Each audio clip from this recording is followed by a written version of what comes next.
nothing compared to like Team Spirit, of course, but they might have enough to just cross them on over to the next stage of their evolution as. About Thomas, it is essentially the whole country playing. It is multiple different, or the whole continent playing with multiple countries. Yes. So it's essentially a small international. They're very comfortable on big stages. They're very comfortable against multiple different regions, and yeah, so they should be ready for this. Yeah. And they decide to go with Comfort, a very staple first pick. Nothing too crazy right now. They got the Gata Kacha. Again, the flex option is always available for that one. You'll just adjust it based on the matchup that you see.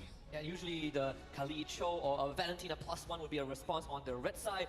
We've seen, I think, Ofanar went for the Bruno as well in the first phase on red. I think that's going to be the case, so Hylos Alpha.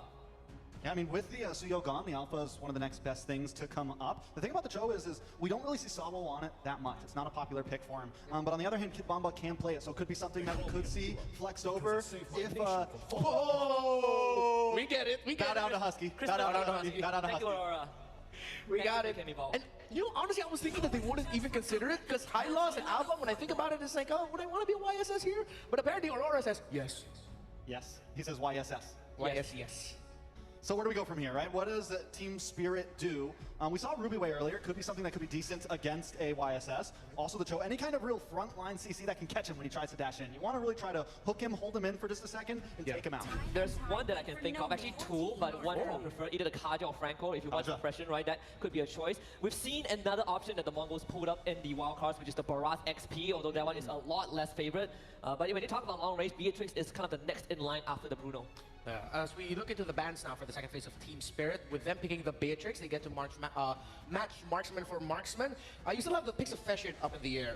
Faramis is one of his noteworthy pickups, and honestly, with a team mid to late game team fighting comp, with a double Marksman, YSS, and Bruno, Faramis would actually slot in very well with their lineup. There's a Cho ban though. On the EV side, they still need to ban out a possible roamer, possible EXP laner, and a mid laner. But they need a mid laner, so both teams kind of in this position right now where they have to think about what they're banning, and I think in more of a sense look for trades. And with Team Spirit getting the first pick after the second phase of bans, they kind of have an advantage. Yeah. One thing that Team Spirit can do is, oh no, excuse me, they already have the Alpha, so they're not going to be looking for a jungler. I almost got excited about that, but let's see. They get creative with their EXP lane picks, honestly. They've shown that they are willing to consider heroes such as Akai in the EXP, even Belleric in the EXP lane. They showed up. But with Maycam Evolve, seeing that there is no 100% pick yet for Sawa, they took away the Matilda, one of his best. Yeah. I mean, if you see that there are two marksmen on the enemy side, and you know both of them are relatively short range, well, probably Malefic Gun for Bruno. Mixed setter like a Terizla could be considered as well if you're Kid Bomba, since there is that a high loss flex on up in the air. So a wild one would be the Savo Diggy. I know I'm asking for too much. You know, we've already got YSS, but it. I think since Team Spirit is banning out roamers right now and willing to go head-to-head with all the roam bans, I think they're showing that this Hylos is most likely staying roam. I think at this point it's EXP lane for both sides, but I think they hold that EXP lane until last pick to try to maybe get some counterplay in there. So mid laner coming up is my guess, and they go for the Valentina. All right. Now for Maycam, Aurora slots into their lineup incredibly well with the high loss, the Alpha, with how close range Valentina would get. That just means you're going to be giving the friggin' Glacier to the Valentina of Team Spirit, but this one I take it. Good amounts of crowd control. You don't need to chase damage for your mid laner. You already have lots of damage with the YSS and Bruno. You just need to help set up that damage. It's all about the utility, right? Again, you talk about the Faramis, that could be an option too, but I personally would prefer a bit more control, so the Aurora looks quite nice with Maycam. What was that? That's Aurora. That's Aurora. The KOS. That's a KOS skin. That's KOS skin. I was like, what is that noise? Yeah. Every time I hear that, I'm always thinking Kagura. Oh wait, no. It's a Aurora. Aurora. Yeah, and Phoveus is there. Phoveus. Interesting. Maybe because Team Spirit doesn't. No, but into the Alpha and the Beatrix, Phoveus might actually be quite sad here. Yeah, I mean, it's something. It's a front liner. I think you can go toe-to-toe at least with Hylos, but the problem is I think when you're up against a Hylos, you want to try to... Your advantage is the rotation, because he's a slow hero. So if you can outspeed, that's the goal. But you kind of lose that picking up the Phobia. So, but you still get this box. You get a nice protection for YSS. You get a nice protection for Aurora and Bruno. Last pick, Glue, for the side of TS. All right, real quick, how are we feeling about the draft? Maybe the biggest question mark for me right now is the first stage. And to be fair, we kind of expected best of ones to be, but then we see Maycam involved. No, we haven't had enough. It's time for Aurora to make his debut on M6 on a Yi Sun Shin. I think this is way more than innovative, but we're about to head into game number 4 between the former M5 Dark Horse and the new gem of Latam. So let's see who will be taking the upper hand this time around, or will the upset still proceed to happen for the 4th series in a row?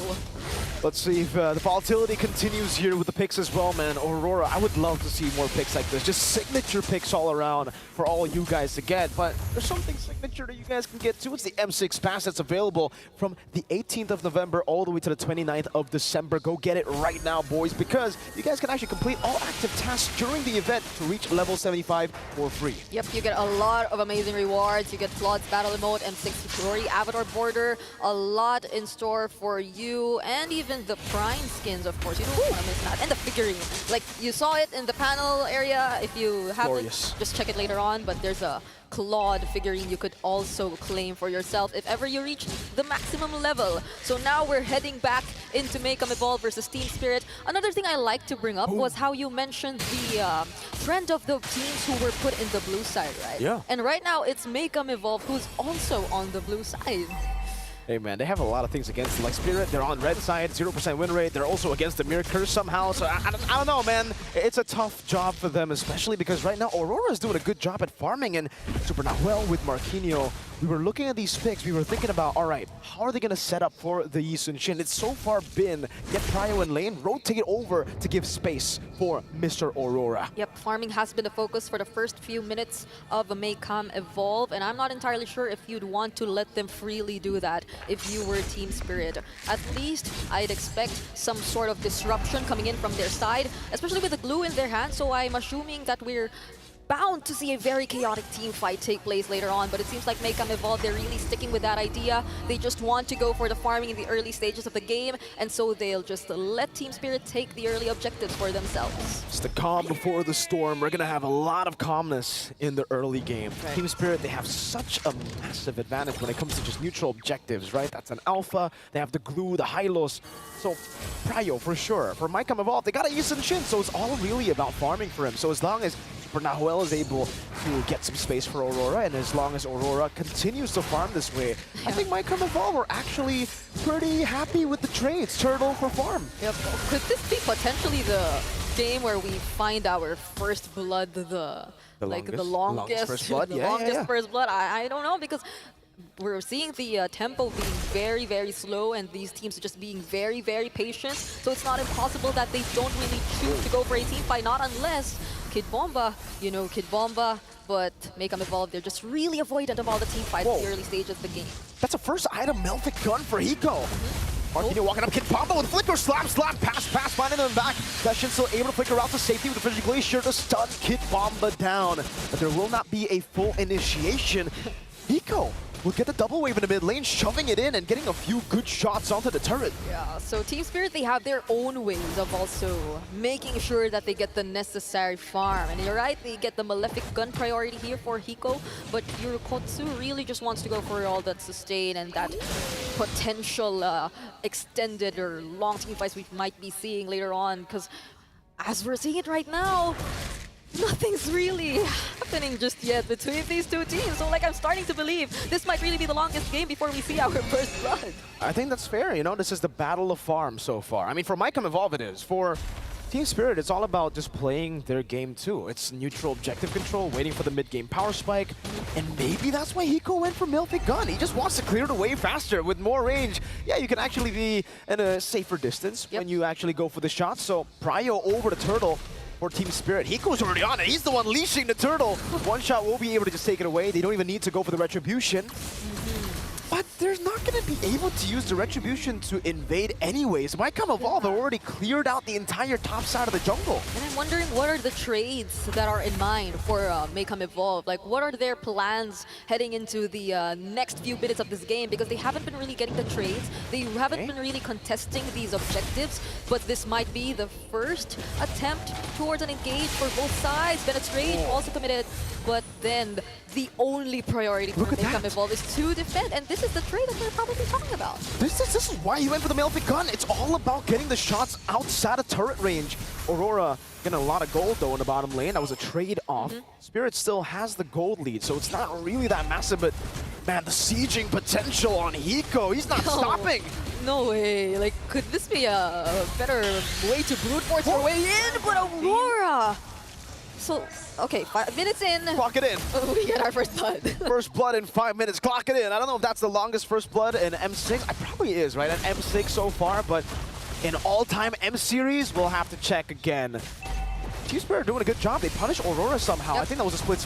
Oh no, oh no. Range! Oh, Fashion loses the passive instantly. Sawo has revitalized. The Mountain Shocker comes down, but Team Spirit, it just tickles them. One shot. The orange buff was to secure the... the Mountain Shocker secured the orange buff. I think Aurora got it with the ult. He still got it. He still got it. And W-Mans, I guess. He didn't use his retribution either way, but could this mean that Maycam Evolve, they're just really trying to wait for those potential counter engages that they'll be doing up against Team Spirit? Because I think we slowly have to acknowledge that Team Spirit, they're really trying to play this aggressively. They know that farming is the idea for Maycam Evolve, but as you've mentioned, it seems like there's just this abuse of the Malefic gun that's happening right now. This tier 1 turret might just fall down, but then... Okay, the damage is also there. Forces out the Revitalize. We saw the Granger versus Bruno. Now we're seeing Hiko on the Beatrix just go for turrets. Go for turrets, man, with the Malefic gun. Turtle number 3 will spawn in the game. 3,000 gold lead in 1 kill. Yep. That's a super fast wave clear we're seeing also. And they might just continuously transition from one thing to another. The double snipe landing, Fashion will fall. And Sunset Lover is the one who picks up the kill as he steals away the Frigid Glacier. And all in that time, Spirit was able to get one shot over to the Turtle to solo it. Now it's a 1 level lead for one shot, and we can finally see the goal difference. 1.7k on Hiko. No way. That's the range advantage. And if Team Spirit just continue with this, they're gradually going to decrease the areas where Maycam Evolve can look for their farm, and that's not going to be a good sign. Definitely not going to be a good sign if that's the entire idea, or if they just really want to hold everything out until the moment they know they're capable of fighting. Because Team Spirit, it seems like they're also very disciplined with whichever kinds of team fights they try to look after in terms of this point of the game. So they seem like they really want to force this mid lane turret. Will they attempt? Okay, that's still the defense from Maycam Evolve. Literally a pure siege. Spirit they're playing with their catapult. Hiko is the catapult to their siege. Everybody else is just posturing up. They're letting Hiko throw those catapults down and slowly but surely tear down the castle of Maycam Evolve. And so far, the king of Maycam Evolve in this metaphor, Aurora, I don't think he's at a point of, is this a power spike, war axe? I don't think so. I don't think it's enough just yet to go for fights. Yep, and he's 2 levels behind of one shot. Yeah. So there's a lot of things to consider for Maycam Evolve. Clearly, trades might be the way to go for them, but Team Spirit, they really want this mid lane control. Fashions already going to be cut off there. AOG, great usage of the split, and Bamba just flickers out. Hiko, catapult, keeps on catapulting. Look at that. A lot of the boulders coming down. Ooh, Yurakatsu toned away. And it's all about hitting it right now. Hitting the turret slowly but surely. Hiko, you're going to get it one day. 1, 2, 3. There you go. I mean, shouldn't be such an easy task for like Team Spirit. I mean, there have been adjustments to turrets recently. They really increased like the turret defense whenever there aren't any enemy minions within range. But then Team Spirit, they just constantly force these objectives. I don't think it's even considered as converting objectives because they're just forcing the objectives. They're just sieging it out. Now it's another neutral objective. It's a clean game for Team Spirit. 2-0, full control around the map. One Shot might actually live up to his name here. He's 3 levels ahead. He might be able to one-shot Aurora by the end of the game. It's a crazy lead. And Yurokotsu, I don't think he can actually melt down anyone right now, right? He still has to wait for a few more items. Not even Berserker's Fury yet. So they're getting suffocated really hard right now, just from the siege potential. Yeah, and they might no longer be able to take hold of these buffs, not unless they really try and help Aurora, but there's the Avatar of the Garden. Sunset Lover got caught there by the stun of the Eastern Shin. That's going to be a trade 1-for-1. Marquinhos falling. Super Nahuel, though. You already used the AOG earlier. Kid Bamba able to zone them away. What was that? Hiko just shot him down with a Bennett. Crazy range. It's a sniper at this point. And it feels like it just goes out so fast. Like all of those bullets from Hiko, he was just spamming it onto the necessary targets, onto the turrets, onto the members who are just even slowed down a bit. And I think it works well, right? If Saul just uses the Glorious Pathway in such a way where it slows down the members of Maycam Evolve, that's just a lot more easier for Hiko to target them down, even using the Bennett. That's not usually the way you see the Beatrix trying to take on the targets. You want the more secure Nibiru or like even super close range. My goodness! No. Rikatsu almost got 3-shot at Hiko. You should have got Sky Piercer, man. That would have been a kill. That's 1 stack down. 2 shots got him that low, man. Oh no, this is a 10k gold lead. Almost a 10k gold lead. They gotta go in. Hiko pops into Bennett's range. He's a bit too ahead for them to survive. And Sunset Lover's the one who picks up the kills. Oh, it's just nasty from Team Spirit. Now with a shot, he gets it. Threading the needle, Fashion. Oh, don't escape. Sunset Lover will be punished by Yurokatsu. But the base turret in the bottom lane has fallen, and Team Spirit, they are showing no signs of stopping this ridiculous siege. All I can say, Team Spirit, they're really setting records now for the first day of the Swiss stage, taking down 2 out of 3 inhibitor turrets in 11 minutes. And still, they have that respect for Maycam Evolve. They're not going to force things as much. There's clearly discipline from their side, and they're playing this in a really, really great manner. They're just so clean in terms of execution. The execution has just been clinical from Team Spirit. They have... This is literally a siege. You just starve your opponents to death, man. They can't even walk out their base. Finally, they get to. By the way, like, thank goodness they do, Aurora. Oh, no. Oh, no. That's the Glorious Pathway to slow him down. Oh, it's the Spear of Alpha. It's not a one-shot, but, hey, it's Aurora down. That's a win for them. 3 seconds for the Lord, too. I don't know if Team Spirit even want to go for the Lord. They might just go for the end. And that was the only time that they tried to go out for a bit, and it was not a great sight for them. Out of the Guardian, knocks upon! AOG to his demise. Now in the back line, Sawa just zoning them around. It's the Infernal Pursuit, but Hiko loves the Infernal Pursuit. That's the Bennett to deal with it. Look at the range. Yurokatsu zone, Fashion zone. Yurokatsu gets a kill. The horse is down. But can they keep this up? Fashion, does he have it? Now Hiko's walking up. He does have the win of nature. The Spear of Alpha comes down and Fashion just gets deleted. Aurora will be next. One shot is doing it in the back line, zoning the 2 marksmen away. And look at Hiko. He's just going for the damage onto the base without the minions even. The Bennett's rage will be able to catch Yurokatsu. He walks into it. A quick game for Team Spirit as they just suffocated Maycam Evolve.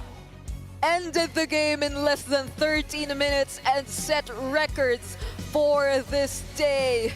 It seems like Team Spirit really came into this series well prepared, and they're gonna celebrate that victory. They're gonna switch things up a bit for the first day of the Swiss stage. Finally, we get a red side victory. Finally, we get a favorite victory. It's all been about the underdogs. But Team Spirit from EECA, they got it done.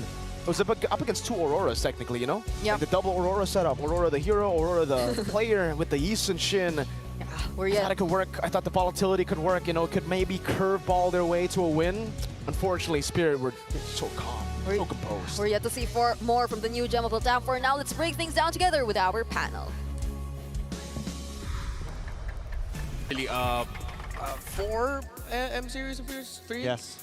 His success and his MVP performance is backed up by how fast the jungler of Team Spirit was able to hit level 50. 9 minutes and 47 seconds. That is 1 minute and 14 seconds faster than the previous record of 11:01. So this was speed for Team Spirit. It just went fast, and every time Maycam Evolve looked like they could have countered, Husky, you told me something. If only they had just a little bit more gold, maybe. Yeah. Just a little bit. Just any a little bit would have helped, because even that's when it's, you know, you're down bad. When you're down 10,000 gold, even if you get the perfect setup, the perfect wombo combo, it is not enough. And this is what I was talking about where Team Spirit, they're not ever pulling back. Normally a team, all right, let's play it smart, let's go back, let's steal, let's freeze lanes. No, we're just going to hang out outside of your tower and take it down with Hiko. And there we go.